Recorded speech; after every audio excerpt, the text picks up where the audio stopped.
Assalamualaikum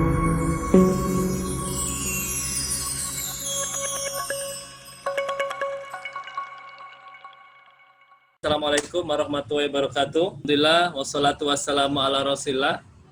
Pada kesempatan yang berbahagia ini, kita dipertemukan oleh Allah melalui kelas online dengan tema Imun Boosting Soup, cara membuat sup imunitas yang diracik oleh Dr. Jim sendiri. Maka bersyukur sebelum datangnya bulan suci Ramadan ini, mudah-mudahan virus pandemi COVID-19 segera berakhir dan kita bisa bersilaturahim di Kopdar Kopi Darat langsung ya. Jadi sistem materi ini insya Allah nanti setelah selesai akan dibagikan plus e-sertifikatnya. Baik, itu aja dari saya. Jadi tolong nanti di mute aja. Kemudian nanti setelah selesai sesi pertama nanti ada sesi tanya jawab. Selanjutnya waktu kami persilakan sepenuhnya kepada beliau Dr. Jim. Monggo, Dok. Ya. Assalamualaikum warahmatullahi wabarakatuh. Selamat pagi ya semua. Hari ini kita membuat seminar yaitu Imun Boosting Soup. Karena kenapa saya ambil tema seperti itu? Karena sekarang sedang ada pandemik virus COVID-19. Jadi ya, masih ada relatednya. Jadi memang kita sekarang obat itu sudah, kalau menurut saya obat yang ada di dunia ini tidak bisa menjaga ya atau tidak bisa membantu untuk menahan dari serangan virus COVID-19. Tetapi insya Allah dengan boosting soup ini mudah-mudahan dapat mencegah minimal ya dengan racikan ini saya prediksi sekitar 50% kita bisa preventif mencegah gitu insya Allah. Oke. Pentingnya makanan dari sudut para ahli pengobatan. Jadi Hippocrates itu kan bapak kedokteran konvensional, tetapi Hippocrates juga adalah bapak kedokteran tradisional. Sebenarnya seperti itu. Tapi bapak kedokteran tradisional yang hanya di dunia barat, yaitu ibaratnya natural medicine yang ada di West Country ya, di barat ya. Nah, dia bilang biarkan makanan menjadi obatmu dan obat menjadi makananmu. Kenapa? Karena zaman dahulu tidak ada sintesis herbal, tidak ada ekstraksi herbal, tidak ada, ya kan? Jadi zamannya Hippocrates itu mereka membuat makanan itu menjadi obat. Jadi seperti di sup, direbus, atau misalnya dibuat jus, dilumatkan, ya kan? Atau dibuat cuka dan lain-lain. Nah, itu zamannya Hippocrates. Nah, terus ada namanya psikiatri nutrisi, namanya si Dr. Selhoop ya. Dia bilang adalah otak Anda ada pada makanan. Jadi otak Anda pada makanan. Nah, jadi maksudnya otak Anda pada makanan yaitu adalah otak itu semuanya dipengaruhi oleh makanan. Makanya waktu saya belajar di New Zealand, mereka bilang intelligence manusia sampai emosional. Sekali lagi, intelligence manusia dan emosional manusia itu bergantung dengan makanan. Ingat, dengan makanan. Dan juga termasuk imunitas. Jadi kalau orang itu ada mood yang tidak baik, biasanya ada suatu gizi di dalam makanan yang tidak tercukupi. Itu menurut psikiatri nutrisi. Ini memang jarang ya, tapi insya Allah kita bedah nanti suatu saat psikiatri nutrisi. Di sini saya bilang slide kedua adalah sediaan makanan terbaik. Nah, sediaan makanan terbaik itu sup umumnya berisi daging dan sayuran. Sajian berkuah hangat ini bisa membantu mengembalikan energi saat tubuh sedang sakit. Jadi kalau orang sedang sakit, biasanya sediaan makanan yang terbaik itu dua sebenarnya. Sup sama bubur. Sekali lagi, sup sama bubur. Kenapa? Karena pada saat dia sakit, dia harus mengurangi aktivitas pencernaan. Jadi kalau orang sakit, harus mengurangi aktivitas pencernaan. Aktivitas pencernaan itu biasanya harus mencari suplemen makanan yang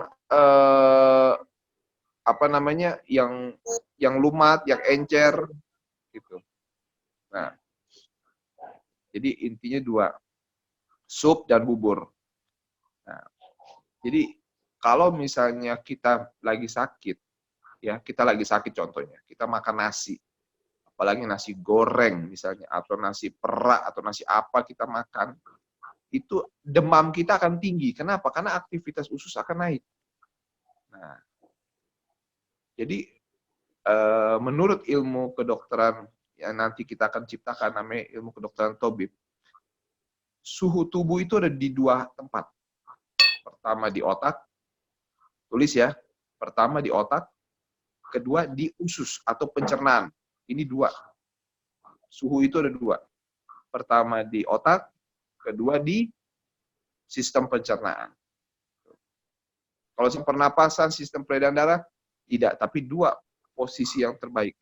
Tapi kalau dalam kedokteran Cina kan 3, Sancio. Dari kepala sampai ya leher kan, sampai ke diafragma, diafragma sampai pusar, pusar ke bawah. Jadi Xia 3 ya. Oke. Jadi Sang, Chung, Xia. Xia itu di bawah kencing. Nah, terusnya berikutnya, sup menjadi salah satu makanan terbaik sang sakit. Hal ini karena sup mengandung beberapa bahan makanan yang bergizi. Jadi kalau misalnya kita orang sakit, kita kan harus butuh nutrisi yang banyak. Nah, untuk menghomogenkan, mencampur semua kandungan makanan yang terbaik itu ya hanya di sup. Tidak mungkin Anda goreng, tidak mungkin. Tidak mungkin kita mencampurkan banyak hal, digoreng itu nggak mungkin. Atau dibakar, tidak mungkin. Dipepes juga bisa mencampur tapi kurang banyak. Yang terbaik apa? Sup. Karena ingat, orang sakit itu butuh nutrisi yang lengkap. Ya. Oke, 1. Manfaatnya apa dengan sup? Tingkatkan kekebalan tubuh. Jadi semangkok sup dapat membantu tingkatkan sistem kekebalan tubuh. Itu sudah terbukti. Jadi misalnya Anda nih sedang menderita sakit ya, panas tinggi, atau misalnya penyakit kronis. Nah, di mana infeksi tidak kunjung selesai. Kan biasanya kalau infeksi itu benar-benar yang aktivitas imun kita itu kan, makanya kalau kita dikasih antibiotik sama dokter itu kan palingnya 3 hari sampai seminggu kan. Kalau dulu kan sampai seminggu. Cuma kan kalau saya lihat 3 hari. Jadi kalau kita dalam 3 hari sampai seminggu itu panasnya nggak berhenti, nggak turun, nah itu kita coba dengan sup. Sup itu akan, karena dia kan kandungan terbesarnya cairan. Cairan itu kalau pada saat panas, itu akan menurunkan suhu. Nah, yang hadis ya, kalau nggak salah saya lupa hadis apa itu, dibilang yang mengobati panas ya air. Sup terbuat dari campuran kaldu, daging ayam, sapi, aneka sayur-sayuran, hingga bersifat menyehatkan. Tetapi bukan hanya sayuran aja, mungkin kita tambahkan seperti bumbu masak, ya kan nanti kita akan bahas. Bumbu masak itu sebenarnya itu adalah herbal. Contoh kayak lada, pala, itu semua herbal. Nanti ada campurannya. Kalau kita misalnya memasak dengan menggoreng atau dengan steam, itu kita tidak bisa memberikan bumbu masak instan. Bumbu masak dapur seperti pala, rempah-rempah tidak mungkin bisa. Nah, oke. Karena disajikan hangat. Nah, hangat itu adalah menaikkan qi, ya.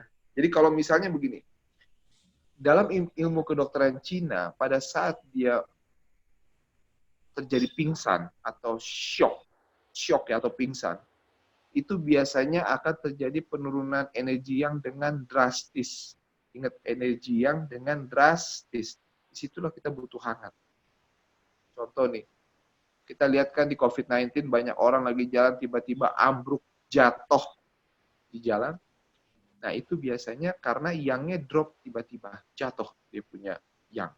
Nah disitulah kita butuh air hangat. Makanya kan sekarang ada beberapa dokter mengklaim bahwa untuk membunuh virus atau meningkatkan imunitas itu cuma minum air panas. Nah, tapi kalau kita lain, kita bukan air panas, kita ditambah lagi dengan rempah dan makan sup. Jadi sup itu 10 kali sampai 30 kali kekuatan daripada air panas. Nah, jadi jangan sup dingin, percuma, useless, nggak ada gunanya. Sup dapat melawan berbagai infeksi seperti flu, pilek, dan demam. Sup juga dikatakan sebagai sajian one dish meal. Dalam seporsi sup mengandung vitamin, mineral, serat, protein, dan juga karbohidrat. Jadi kalau di luar negeri itu saya kalau nggak salah pernah lihat di dokumenter, mana saya lupa ya, dekat Cina bagian atas. Jadi mereka itu terkadang masak nasi sudah di dalam sup. Jadi beras sudah masuk dalam sup. Cuma kalau orang Indonesia kan mereka lebih cenderung nasi dan sup dipisahkan ya, dipisahkan. Tapi saya tanya kenapa harus sup beras itu dimasukkan ke dalam sup? Pertanyaan saya kenapa? Karena dibilang kalau Anda makan nasi, ya nasi biasa itu, dibandingkan Anda makan nasi yang ada di sup, zat karbohidrat itu gampang terpecah di sup karena kan dimasak dengan dan gampang terserap. Jadi kalau kita makan nasi dengan air itu gampang terserap. Dibandingkan kita makan nasi goreng misalnya tidak ada air itu susah terserap. Lalu mudah dicerna. Sup merupakan salah satu makanan yang mudah dicerna. Tadi saya bilang lagi kembali.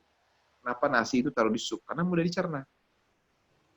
Terusnya, sup buatan sendiri lebih sehat dibandingkan dengan Anda membelinya. Jika membuat sendiri, Anda juga dapat mencampurkan beberapa sayuran tinggi. Serat seperti wortel, brokoli, kentang, hingga jamur. Ya, kalau kita beli di luar kan kebanyakan sup itu sudah mengandung apa ya? Bumbu masak instan. Kalau kita buat kan tidak. Sup buatan sendiri biasanya tidak menggunakan MSG. MSG itu adalah penguat rasa. Ingat ya, ada penyedap, ada penguat. Ini harus kita pahami. Jadi kalau misalnya penyedap, begini, Anda taruh gula, garam, lada, itu penyedap. Tetapi penyedap itu akan terngiang, akan terrecord di otak, terrecord. Jadi kayak orang semacam, enak, langsung terekam di otak. Itu dari MSG. Nah, MSG sebenarnya nggak ada gunanya. Kalau dia udah sedap, ya sudah. Tapi terngiang, jadi keinget, wah rasanya seperti ini. Nah itu MSG. Di MSG ini merusak otak ya. Makanya sekarang banyak orang keracunan MSG sering konvulsi atau kejang, epilepsi karena MSG. Saya bukan bilang epilepsi, tapi kejang karena MSG. Saya sudah banyak pasien. Anda dapat menambahkan dengan potongan tomat dan juga jamur untuk menghasilkan rasa. Sup itu juga antiinflamasi atau anti radang. Makanan sup yang dari ayam dan daging sapi, selain dipergunakan untuk kaldu, daging juga sering dijadikan sebagai tambahan protein, rasa gurih dan dari sup. Konon sup hangat bisa pereda inflamasi ya. Jadi kalau sup-sup itu yang bersifat kaldu dari zaman dahulu ya, itu biasanya memang anti radang, itu biasanya dipakai untuk orang pada saat perang. Jadi kalau orang itu pada saat perang, mereka itu selalu saya lupa ya, ada teknik khusus dia naruh daging waktu, pernah dengar nggak Alexander the Great, yang dimana dia perang lawan Persia, dia menang, tapi dia harus berjalan sejauh ratusan kilometer, dia membawa daging. Nah, daging itu anti radang. Saya nggak tahu ada tekniknya, cara dia mengawetkan. Jadi kalau dia radangnya di organ dalam, dia rebus. Tapi kalau radangnya di luar, misalnya kebacok atau apa, ditempel pakai daging. Karena daging itu mengandung vitamin K untuk membekukan darah. Nah itu sedikit tambahan. Nah, pada abad ke-16 ya, ini sup ayam dikenal sebagai penisilin Yahudi. Mereka orang-orang Yahudi, orang-orang Timur Tengah, misalnya Libanon, itu bilang sup ayam itu adalah antibiotik. Penisilin kan antibiotik influenza. Maksudnya bukan virus influenza, antibiotik saluran napas. Misalnya Streptococcus, pneumonia, Streptococcus pneumoniae, ya kan? Itu yang radang, bisa laringitis, amandel, semua pakai sup ayam. Nah, Anda juga dapat membuat krim sup. Nah, selain sup bening yang gurih, Anda juga dapat membuat krim sup. Nah, kalau krim sup biasanya mereka memberikan karbohidrat yang agak banyak. Contohnya dari tepung beras atau dari kentang. Nah, itu. Dalam seporsi krim mengandung zat gizi juga yang tinggi. Sayuran juga dapat dihaluskan dengan tambahan kaldu dan rempah, sehingga rasanya semakin nikmat untuk menambah karbohidrat. Potongan roti juga monggo bisa dimasukin juga. 4. Sup itu komplit sama gizi, pasti, karena dia beberapa kandungan masuk. Beberapa sumber mengatakan sup merupakan makanan terbaik untuk saat sakit. Jadi kepada teman-teman di sini, kalau Anda misalnya membuka sebuah klinik pengobatan dan kalian mau membuka layanan rawatan inap, ingat ya, rawatan inap, bukan maksud saya klinik 24 jam, rawatan tradisional inap. Buatlah sup. Jadi pagi, siang, malam sup. Tapi supnya sudah dicampur nasi supaya kita untuk karbohidrat segala macam itu sangat bagus untuk penyembuhan. Misalnya, ini saran saya ya, terbaik. Atau Anda punya klinik, terusnya di depannya ada kayak apa ya, restoran herbal kah, restoran vegetarian, coba kasih sup. Itu saran saya. Terusnya kaldu ayam mengandung vitamin, mineral, dan beberapa kandungan lemak. Kuah juga hangat. Kuah hangat dapat membantu meningkatkan pernapasan, masih mengurangi dehidrasi. Meningkatkan pernapasan dengan mengurangi dehidrasi. Kalau orang pernapasannya tidak bagus, pasti dia dehidrasi. Pasti dia dehidrasi. Karena begini, di dalam paru itu harus ada cairan, tapi tidak boleh berlebih. Kalau ada cairannya dengan normal, dia bisa menggerakkan organ paru. Tapi kalau dikering, tidak bisa. Nah, ini. Dan merangsang saluran hidung. Sedangkan sayuran seperti wortel, kol, brokoli mengandung vitamin A, C, dan antioksidan yang dikenal dapat meningkatkan kekebalan tubuh dan melawan virus. Ya, A dan C. Kenapa?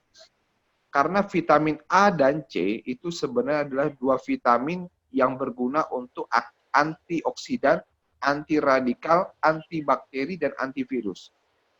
Kalau vitamin A itu antioksidan, bakteri, virus dari golongan vitamin yang larut dalam lemak. Kalau vitamin C itu adalah vitamin yang akan melawan antibakteri, lawan bakteri, virus, melawan antioksidan, anti radikal ya. Itu dari golongan vitamin yang larut dalam air. Nah, jadi dua tuh. Jadi kalau orang tanya, vitamin punya antibiotik yang ada antivirus, ada vitamin A dan C. Satu larut dalam lemak A, satu C larut dalam air. 5. Menghidrasi tubuh. Jadi mengurangi dehidrasi. Salah satu alasan yang paling penting mengkonsumsi sup pada saat sakit adalah hidrasi. Selama demam, tubuh Anda akan mengalami dehidrasi, pasti. Kenapa tadi saya bilang, orang kalau misalnya punya klinik harus punya sup. Misalnya saya kasih saran ya, misalnya Anda punya klinik terapi pengobatan. Anda siapkan aja hari-hari paket terapi pengobatan plus sup. Atau misalnya punya rawatan-rawatan penginapan untuk mengobati orang-orang dari luar kota. Siapkan sup. Ingat satu hal. Kalau kita ke UGD, apa yang dokter lakukan pertama? Pasti infus, betul nggak? Infus. Apa infus gunanya? Untuk mempertahankan cairan. Nah, infus kita sebagai pengobat tradisional yaitu sup. Nah, ini penting makanya. Makanya saya sarankan obat terbaik itu sebenarnya bukan di kapsul. Yang terbaik itu obat yang direbus. Kecepatannya jauh, penyerapannya lebih banyak, dan dia bisa menjaga keseimbangan cairan dan elektrolit. Itu saran saya. Makanya kalau orang Cina, Sinsei, kenapa semuanya direbus? Karena ya itu, yang ngobatin plus seperti diinfus.